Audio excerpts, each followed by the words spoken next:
Namaskar, Jai Shri Krishna. Manifesting text 17 of chapter 2, the Lord in the heart of second canto, the cosmic manifestation of Srimad Bhagavatam, text 17. Na yatra kalo ani nisham paraha prabhuha kuto na deva jagatam ya ishire na yatra sattvam na rajastamasacha na vai vikaro na mahan pradhanam. In that transcendental state of Labdhopashanti, there is no supremacy of devastating time which controls even the celestial demigods who are empowered to rule over mundane creatures. And what to speak of the demigods themselves, nor is there the mode of material goodness, nor passion, nor ignorance, nor even the false ego, nor the material causal ocean, nor the material nature. Devastating time, which controls even the celestial demigods, by its manifestations of past, present and future, does not act on the transcendental plane.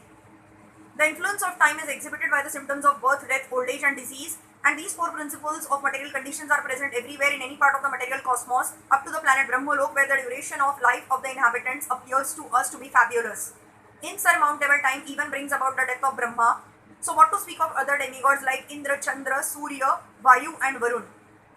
The astronomical influence directed by the different demigods over mundane creatures is also conspicuous by its absence. In material existence, the living entities are afraid of satanic influence, but for the devotees, on the transcendental plane, there is no such fear at all.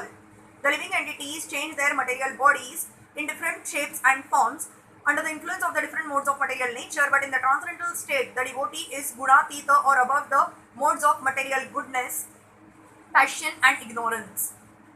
Thus, the false ego of I am the Lord of all I survey does not arise there. In the material world, the false ego of the living being trying to lord it over the material nature is like something, the moths falling in a blazing fire. The moth is captivated by the glaring beauty of the fire, and when he comes to enjoy it, the blazing fire consumes him.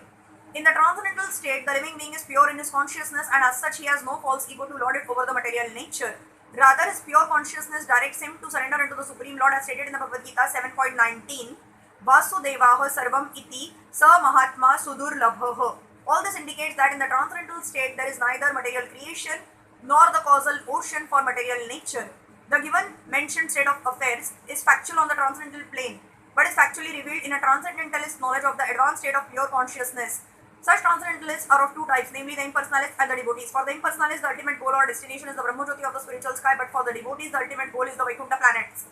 The devotees experience the given mentioned state of affairs by attainment of spiritual forms for activity in the transcendental loving service of the Lord.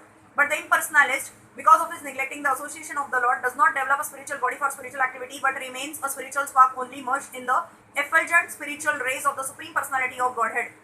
The Lord is the full-fledged form of eternity, bliss and knowledge, but the formless Brahmajyoti is simply eternity and knowledge. The Vaikuntha planets are also forms of eternity, bliss and knowledge, and therefore the devotees of the Lord who are admitted into the abode of the Lord also get bodies of eternity, bliss and knowledge. As such, there is no difference between one and another. The Lord's abode, name, fame, entourage, etc. are of the same transcendental quality, and how this transcendental quality differs from the material world is explained herewith in this verse. In the Bhagavad Gita, three principal subjects have been explained by Lord Shri Krishna, namely Karma Yoga, Jnana Yoga and Bhakti Yoga, but one can reach the Vaikuntha planets by the practice of Bhakti Yoga only.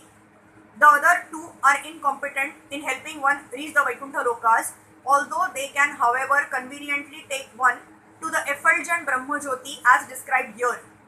Hare Krishna.